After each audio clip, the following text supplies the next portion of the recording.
Dr. Watson, would you kindly close the door behind you so that we can limit the price of your carelessness to merely hours of work rather than days? My apologies, Mr. Holmes. I found myself rather taken aback. I saw tidier houses in war-torn Afghanistan. Are those my surgical needles? I ran out of tacks and the matter required immediate attention. Was that my supper? Plainly not, for I was the one who ate it. I set it aside for this evening. And for that I am grateful. Is that my bed? Watson, since you've proven yourself a master of observation, might I ask you to apply your skills to a more pertinent question? Namely, the whereabouts of today's newspapers. They are the key to everything. The newsboy is usually reliable. Medically speaking, I often find that the key to everything is good sleep. In a bed. Your papers are here, on the table. Let us see what the postman brought today.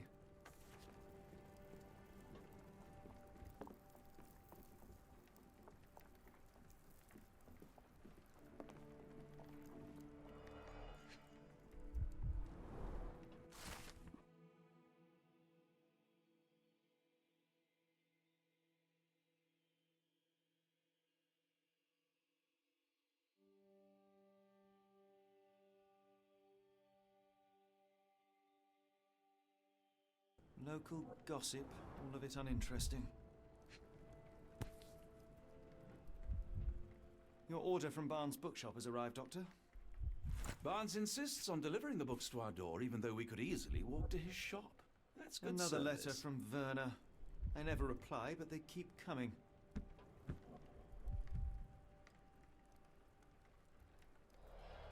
I don't see the Strand. Where is it? Pardon me?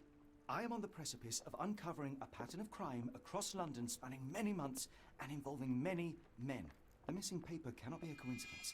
That's preposterous. My dear fellow, life is infinitely stranger than anything which the mind of man can invent. Well, life used your newspaper to wipe its posterior, so after that unpleasant discovery this morning, I disposed of it. But in lieu of the Strand, perhaps I can deliver you something equally tantalizing. I have just returned from a patient of mine, Captain Stemwick, who... No, that will not do.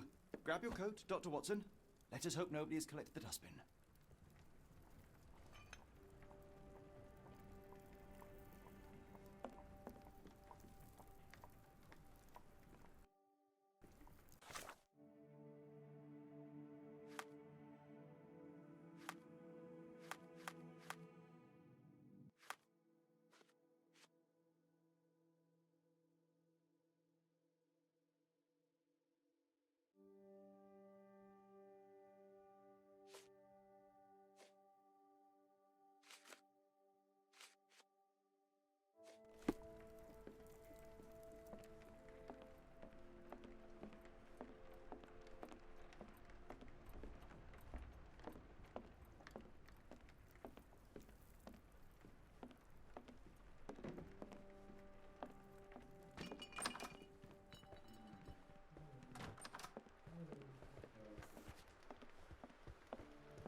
Okay.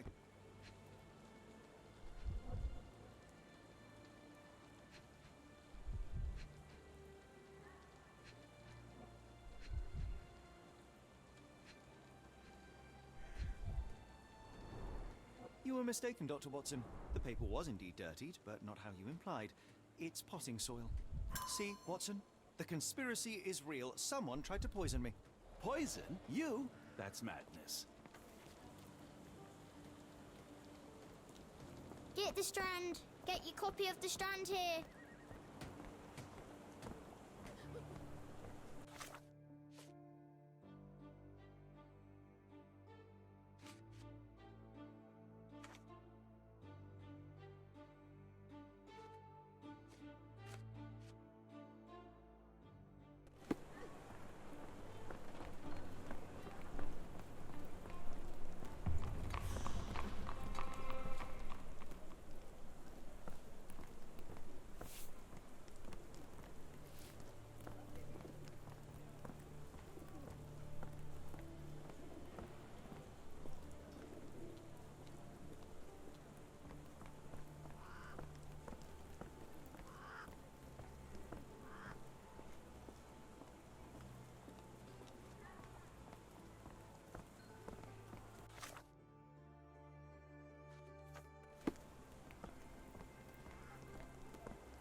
Get the Strand. Get your copy of the Strand here.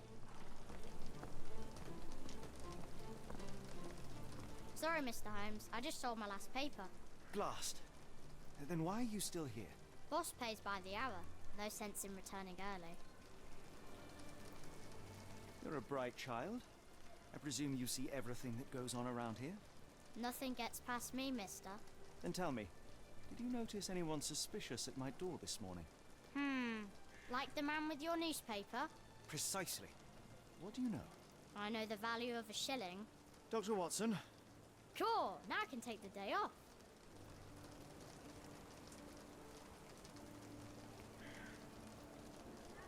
Did you see what he was up to? Nah, not really. I saw him approaching your house, but I had a customer. Then there's a loud bang. I ducked down. Not because I was scared, because I wasn't. I had to protect the merchandise. And all I could see was him kneeling at your door. Can you describe the man you saw? He was carrying a lot of books. Up to his chin they were. Never heard of a well-read assassin. Looks can deceive. Hence the appeal of disguises. Which way did he go? Not sure. I was distracted by customers. Sorry. All right. You earned your shilling. That'll be all. Thanks, Mr. Holmes. Maybe I could be your eyes and ears, if you have more shillings. Get the Strand. Get your copy of the Strand here.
Come now, Mr. Holmes. Murder?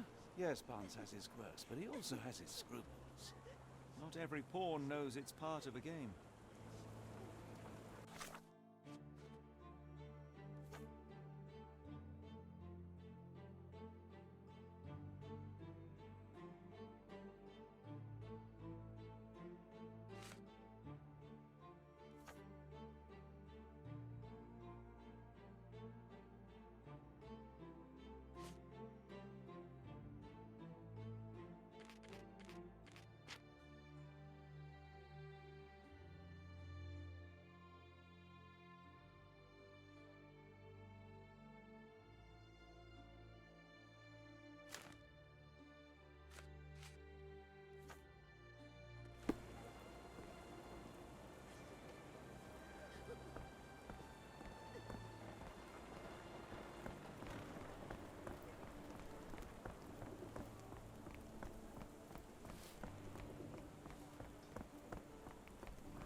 Do you even have enemies that would want to kill you? Okay, perhaps from Cordona.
The weather is dreary, isn't it? To be fair, my flowers could use the rainfall.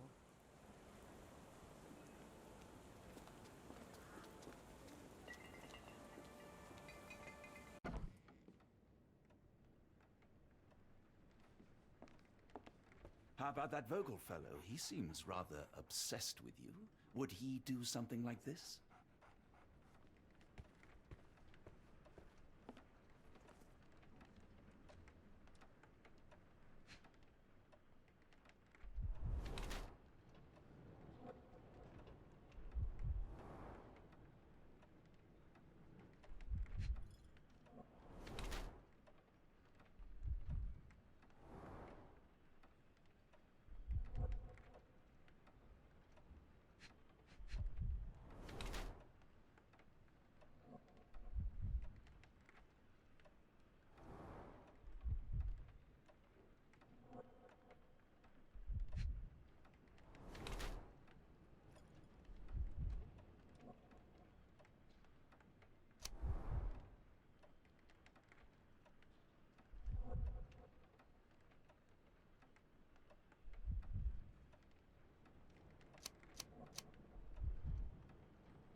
Mr. Barnes, a word.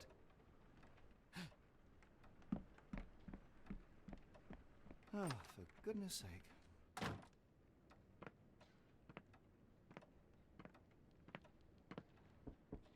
Who goes there? Sherlock Holmes. Now will you please... Mr. Holmes. Golly, I did not see you come in. Would you care to answer some questions for me? Well, I wish I could, but I am deep in the weeds with work. How about we reschedule in a month or two? Come now, Mr. Barnes. It will only take a moment. Really deep in the weeds with with important things. Well, help yourself to any book, just take it and pay later. I trust you, Mr. Holmes. Barnes doesn't seem like himself. Why is he acting this way?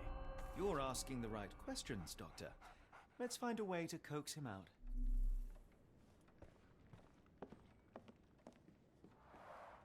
The ladder is broken, recently, judging by the thickness of wood.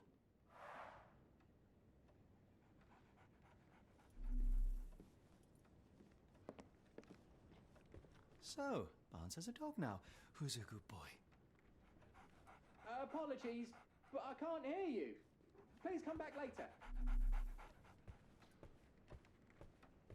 I could hardly imagine anything more macabre.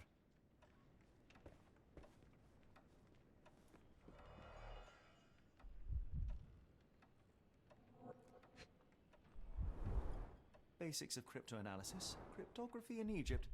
It appears Barnes has an interesting hobby.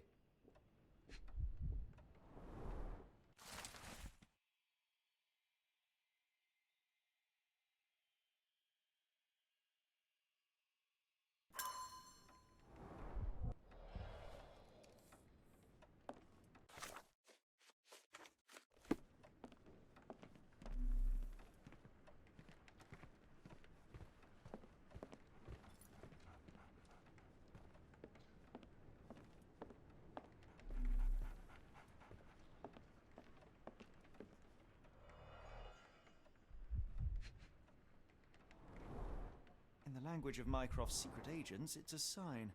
Dried flowers are replaced when the job is done. I wonder who the recipient is. An improvised stand, but it does make the flowers more visible.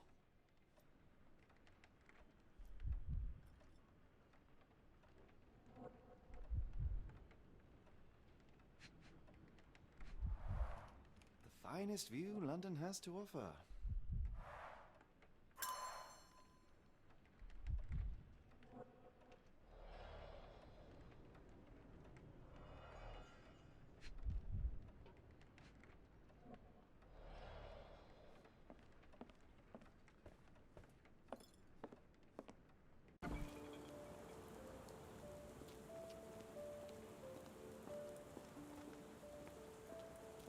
I should have worn something warmer.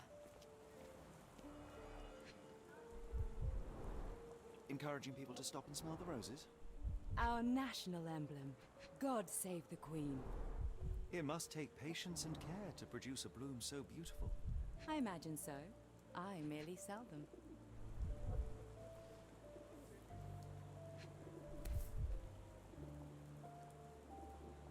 The pot is damaged. The blow was severe, but softened by something.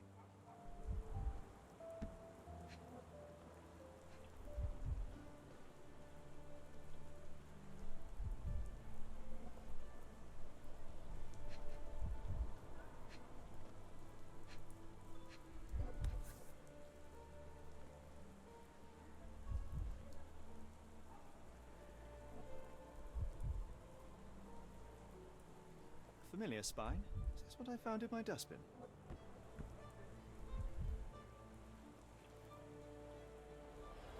Anything tickle your fancy, Mr. Holmes?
My condolences, Mrs. Fleming. Mr. Holmes? Your husband's death. You're clearly still in mourning. Oh no. I loved him more than anything, of course, but that was some time ago now. Life goes on. A lesson we all learn, one way or another.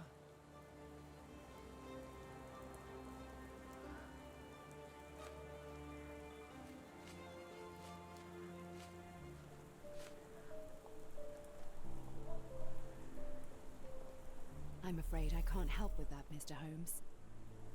Are you familiar with Mr. Barnes? Yes. No, not really. Well, in a way. What on earth does that mean? I know who he is, of course, but we haven't shared much more than a look. A look? Yes. Each morning I go for a walk in the park with my dog, and most days I spot Mr. Barnes there with his new puppy, so we see each other. Actually, we once met briefly while our dogs played. He was quiet and seemed unsteady as he approached, but since then, we've never spoken. I often see him staring through the shop window. Sometimes I wonder what he thinks about that would etch such longing onto his face. What do you make of the flowers in Barnes' shop window? Well, they could use a bit of water. Do they mean anything to you? Mean anything how? I'm not sure I follow, Mr. Holmes. Why do you think they're there? Are you suggesting the flowers are for me? It seems likely, does it not? Oh, I hope you're right.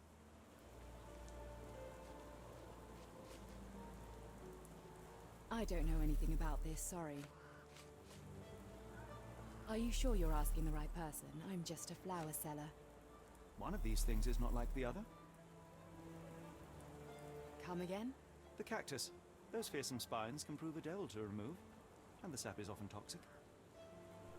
And a rose thorn can give you tetanus, but we still grow them. The cactus seems comparatively harmless, though you have me thinking it must be valuable.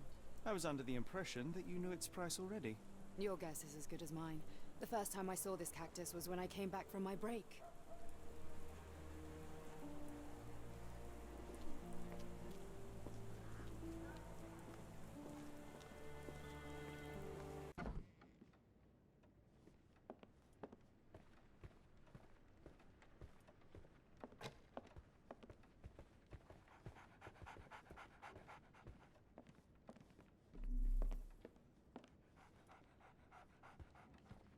Barnes has always been a little odd, but this is uncharacteristic even for him.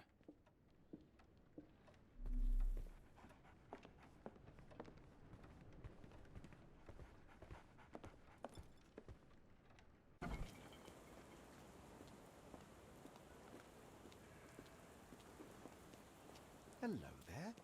What's your name? Lily, I know, not very original. People don't tend to come out for flowers when it rains. Perhaps I should try selling door to door.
I think perhaps I have been chasing shadows. Do not despair, Mr. Holmes. Even the best of us make mistakes. We better tell Mr. Barnes what we've learned.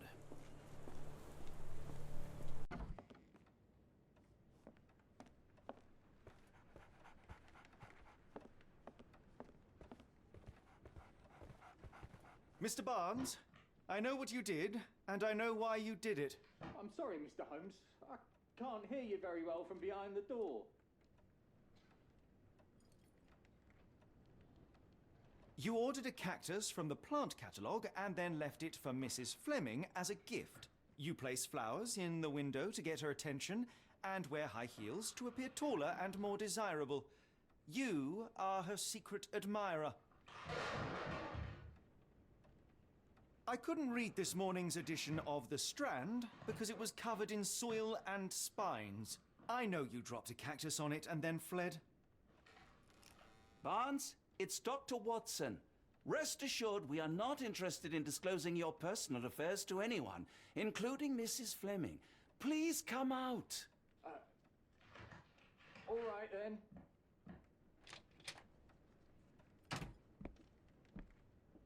So, you know what happened then? I was on my way back from the post office, having picked up the cactus and some books. It was quite an awkward package, heavy too, and when I got to your door, I dropped the cactus and your paper. Forgive me. I needed that paper to prove a theory and prevent a crime. Your actions were rather disruptive. Your clumsiness carrying the post is matched only by the clumsiness of your romantic gesture. Oh, it's true. I am useless with this sort of thing. I'm not even sure if Mrs. Fleming noticed.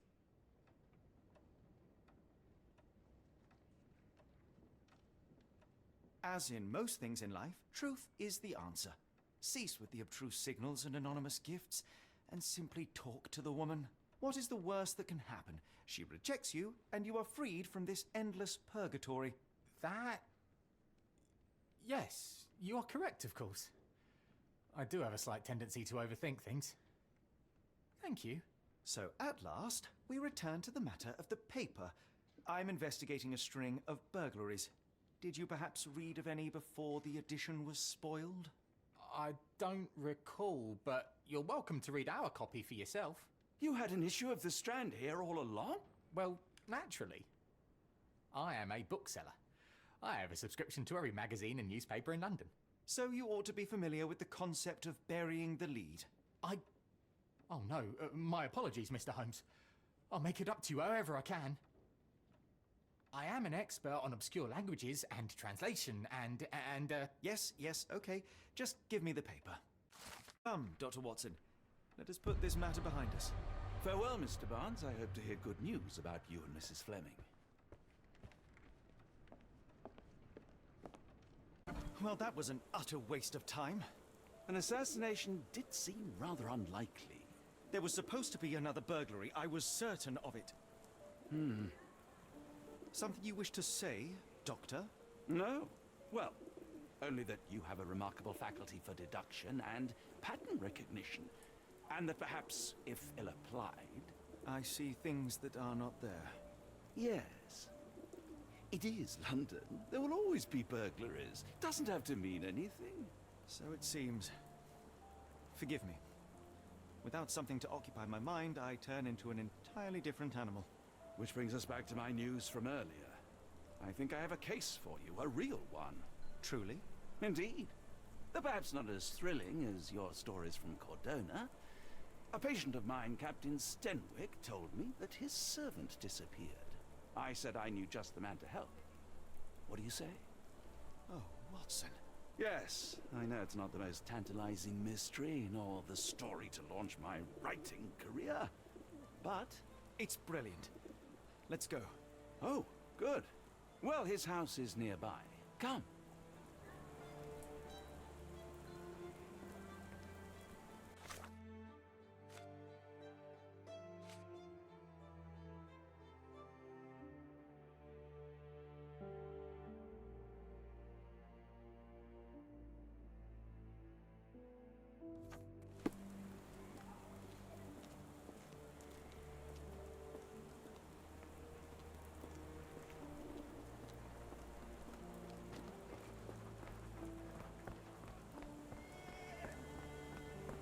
Not much further now.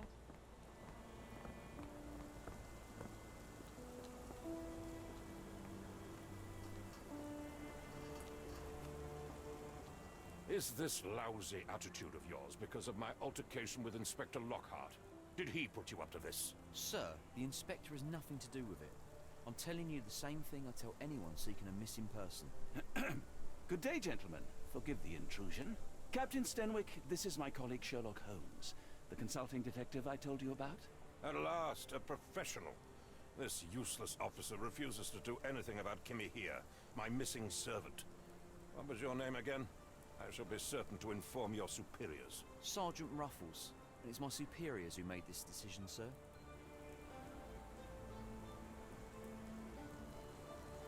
Why has the police department decided not to help? We investigate murders, thefts, fraud, arson, real crimes. A servant walking away from his master is not our highest priority. That said, if we find Kimahia breaking the law, we'll be sure to notify Captain Stenwick. Have there been other disappearances lately? Of course, here and there. But when life is tough and opportunity comes knocking, you can't blame those who answer. Now, I must be off. Best of luck in your search. You heard that, didn't you? The way that man spoke to me. I shall need your written testimony. Then we can lodge a complaint. Captain, perhaps Mr. Holmes' time is better spent learning about your servant, so that he may begin his investigation. Ah, yes. Quite right. Fire away. Tell me about Kimahia. He's foreign. A Maori. All the way from New Zealand. Biggest man you've ever seen, and as strong as two. Dark hair and fearsome tattoos. He doesn't speak a whit of English. Never bothered to learn. But I made do with pointing. I invested a lot of money in him, so he must be found. When did you last see your servant?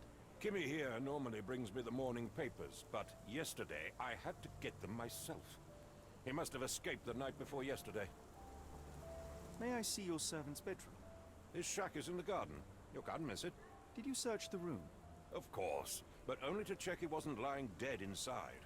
Everything seemed normal at a glance. Is there any reason Kimahia may have left? I should think not. He had all he could have wanted. Gainful employment, new clothes, and all the cabbage he could eat. Did Kimahia make off with anything of value? Heavens, no. I would have mentioned it to Sergeant Ruffles. Still, he must have fled with some money on his person. No. I kept his wages in my safe. For security. I take it this is the first time Kimahia has vanished? Undoubtedly. The man seemed terrified of the city. I think it was all the noise. He never left this estate. Should he cause any damage, I will bear the responsibility, for it was I who rescued him from savagery and brought him here to England in the first place. All right, Captain. I think I have enough to get started. We shall first take a look around the mansion. Go ahead. I'll be here, mentally drafting my complaint.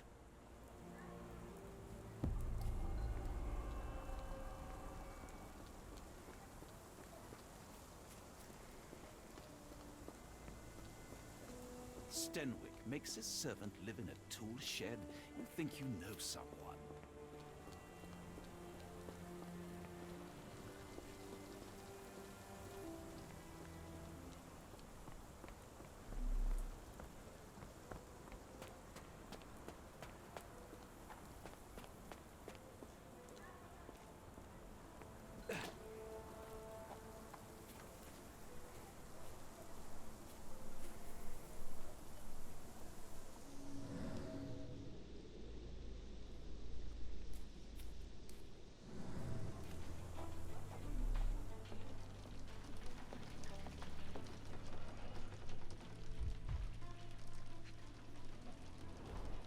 Impressive. The sack of grain retained the shape of an impact.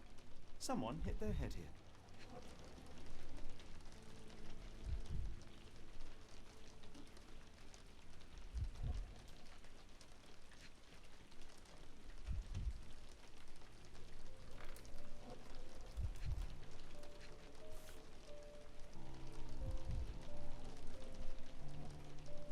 A small Navy spyglass.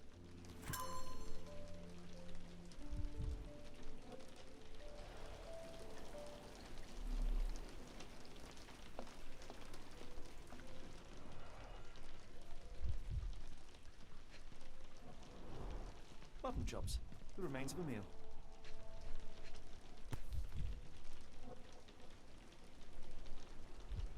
A heavy chemical odor. Lend me your nose, Doctor. Ah, I'll never forget that smell after my time in Afghanistan. That's an opioid, Mr. Holmes, a narcotic.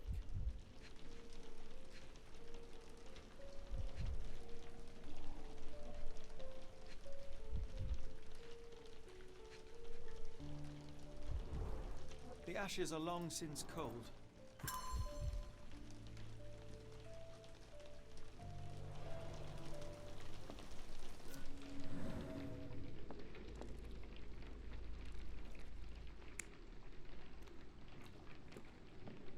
No air coming through it.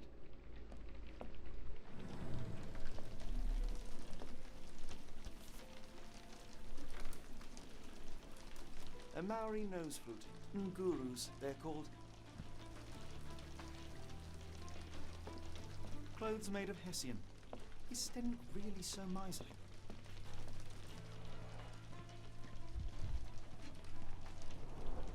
A scrap of hessian.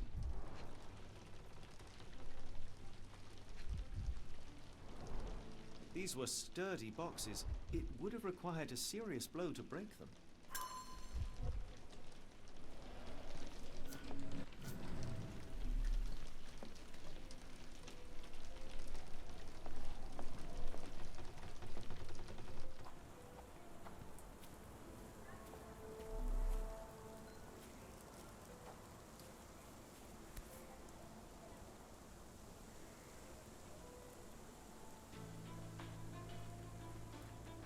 The rag reeks of smoke. Someone plugged the chimney.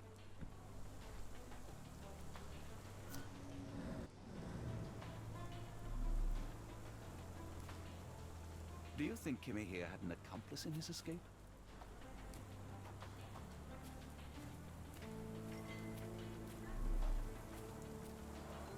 This lock is quite unusual. It appears that the key should be bent to the right.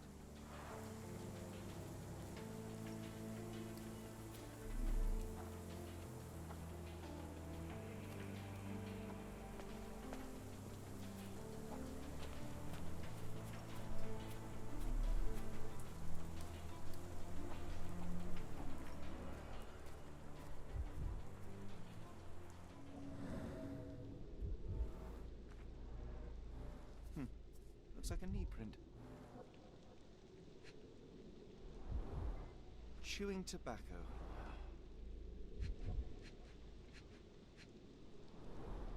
A shoe print, roughly size 11, with a worn-out sole. These are a workman's boots. Someone knelt here. The amount of chewing tobacco suggests they were waiting a while.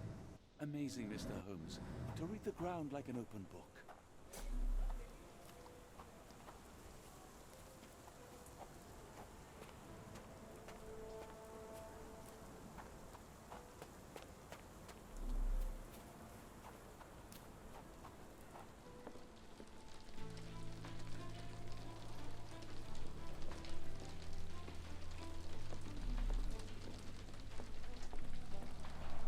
Is this a taniwha, a Maori water spoon, or something else? Either way, it's giving me chills.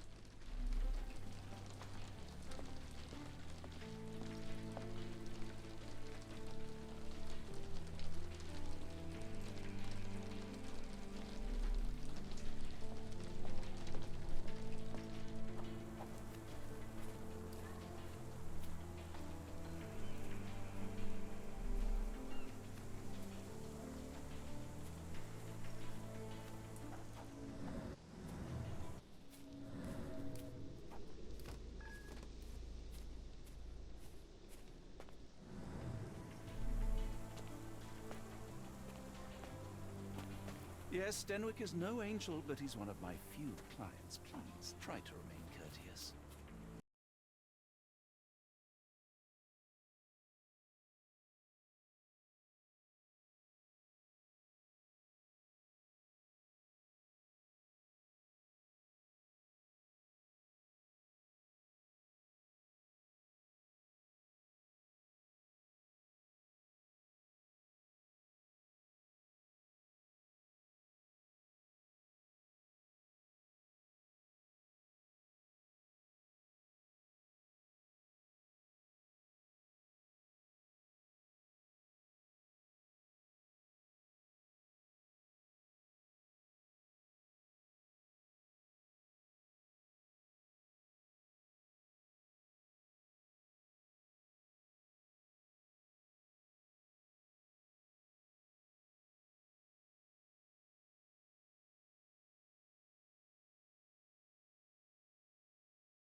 will not be long, Captain.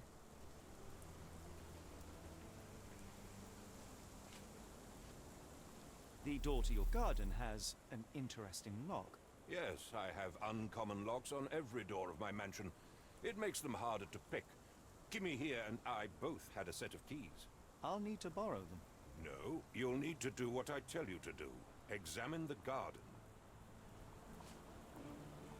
Are you joking? Why would I know this? I thought you were meant to be intelligent. I thought you were meant to be intelligent.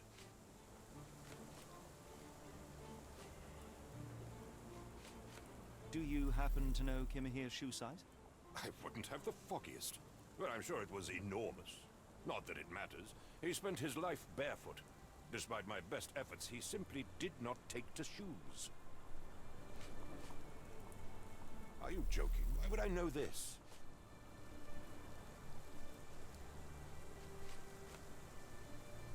Has Kimahir ever indulged in tobacco? No. The man doesn't even drink.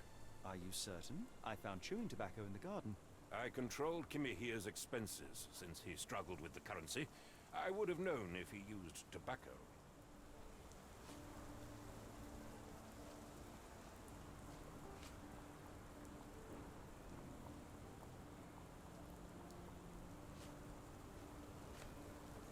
Is this spyglass familiar? I don't recognize it. Could it be Kimahir's, perhaps? I doubt it. I never saw him with it, nor could I suggest how he might have come by it.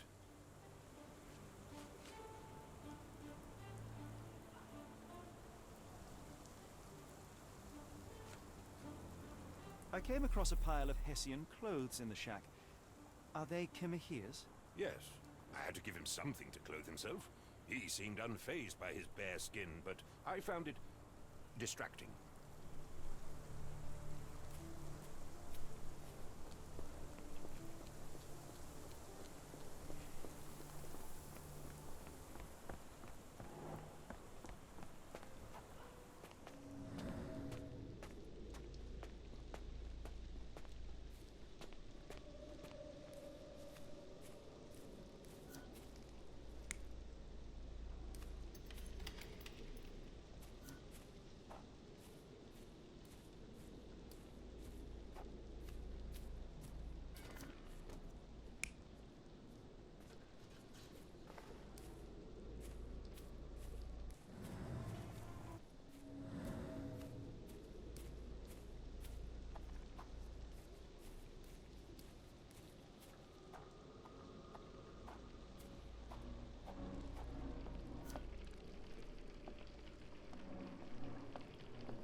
Why are you still here?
someone moved a cart to this spot and then took it elsewhere.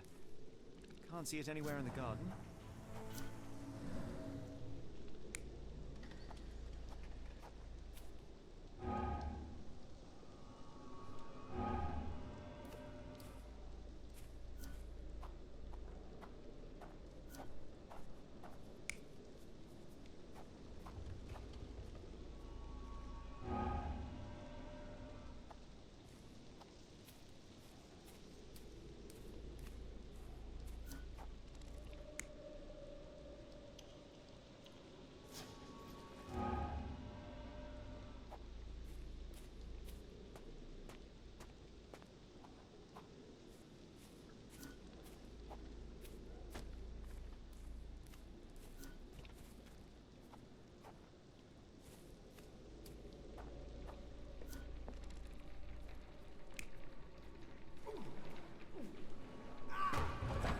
Surveilling from afar, the intruder waited for a window of opportunity. When Kimahir went to sleep, the man crept up to the shack and slipped narcotics down the chimney pipe, then blocked it with a cloth. Kimahir inhaled the sedative and fell into a deep sleep. The intruder tried to move him, but the man was heavier than expected. The intruder fell on the sack and dropped his spyglass. In order to transport the servant, he had to use the cart. The final challenge was opening the garden door.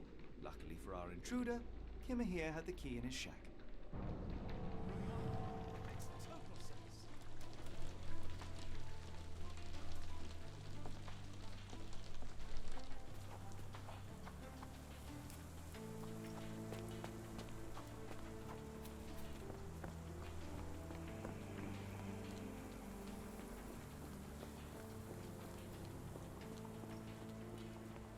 You'd best have found something by now, gentlemen.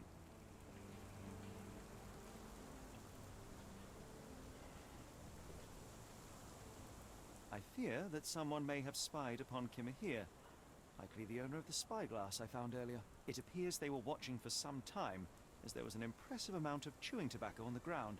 And your point? I found the residue of narcotics in Kimahir's brazier. There are several explanations, perhaps your servant's recreational interest, or an attempt at poisoning. Cut to the chase, Mr. Holmes. You said that you checked the shack earlier. Did you notice the cart tracks near it? Now, one ought to expect a servant to make regular use of such a thing. Indeed, I would have overlooked the detail were it not for the cart's absence. If, as you say, Kimahir never leaves your estate, then where did it go? I expect answers from you, Mr. Holmes, not questions. I won't keep you in suspense any longer, Captain. Kimahir was abducted by the owner of the spyglass. When your servant fell asleep, he slipped a narcotic into Kimahir's brazier to make him sleep even more soundly. In order to carry a man as large as Kimahir, the intruder stole the cart and rolled him right out of your garden. Now, hold on. All this simply to tell me what I already know. Why haven't you found him yet? I only arrived a moment ago. It is, frankly, incredible that I have already deduced so much.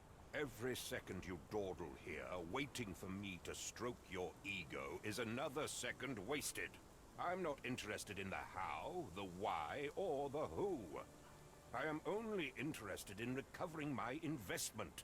Spare me the claptrap, boy, and go and fetch my servant.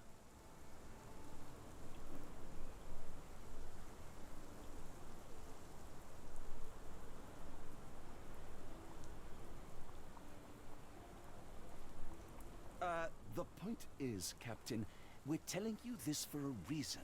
The intruder fled through the garden door, and we need a key to follow his trail. Well, then you should have led with that. Here you go. I hope you'll return soon with good news. And in the meantime, please teach your companion the art of brevity.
wheels picked up grass along the way. Kimahia's cart, I gather.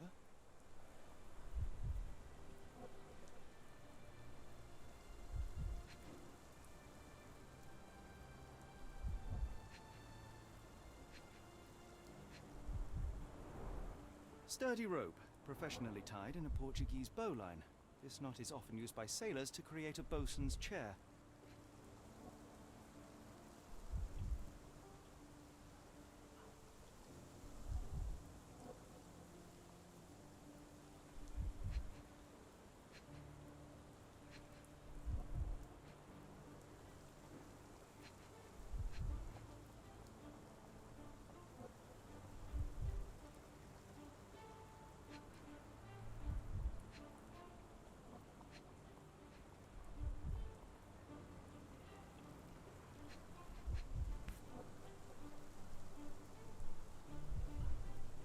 Roy Soulsby. Could that be the name of our man? A strange substance. I have my suspicions based on the colour and consistency, but would you care to hazard a guess, Doctor? Well, it's odorless, but from the way it absorbs water, I'd say saltpeter. Then we're in agreement. Well done.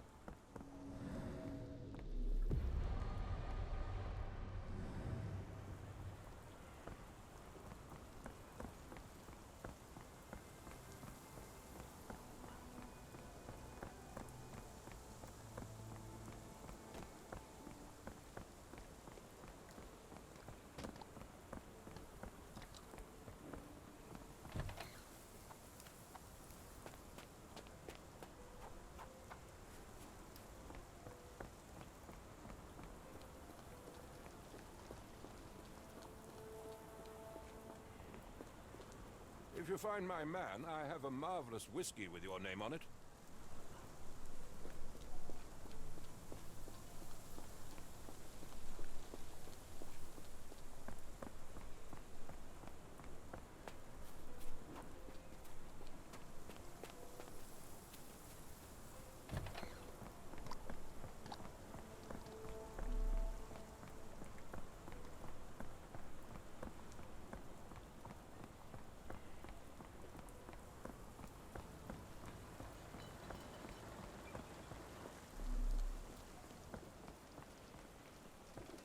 May I ask for your assistance? A lady doesn't know about such things. Yeah. Are you able to help me? It's a shame, but I can't help you. May I ask you something? Sorry, sir, I can't help you.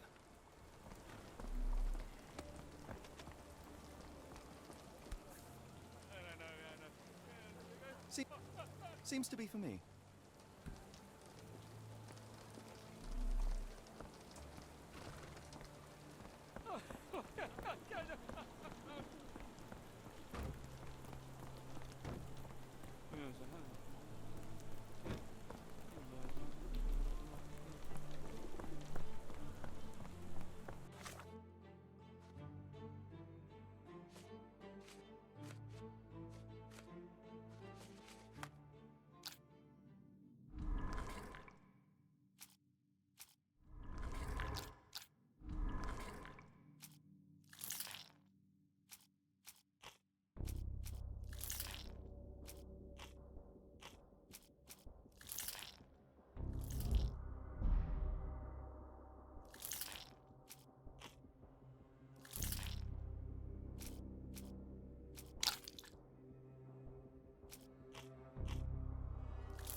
Strand proved not so useless after all. The saltpeter accident. Doctor, do you recall? The Port of London, of course. The footwear, the spyglass. Indeed. We shall need to take a cab there.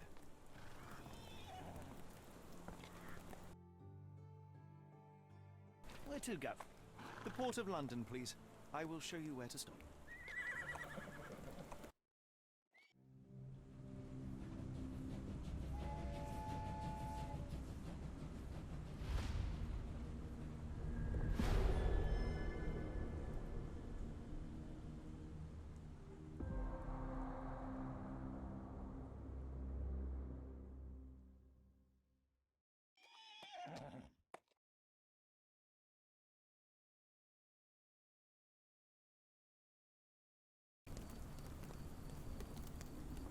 Mr. Holmes, what a compelling mystery we have stumbled upon. Perhaps I have the premise of my next novel. One kidnapping does not a story make. Stop! A black cat crossed before us. It's a bad omen. I do not take you for the superstitious type, Doctor. Such things are mere fantasies, tricks of a feeble mind. One imagines a physician would keep a surer footing in reality. Perhaps. Before the war, my time abroad was difficult. Once, I came across an Afghan, bleeding, who I could not save. He pressed a rosary into my hand.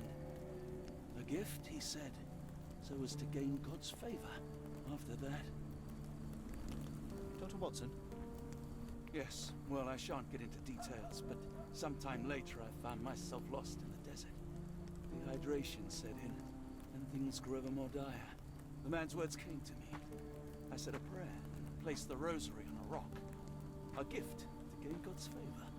And you were rescued? Yes.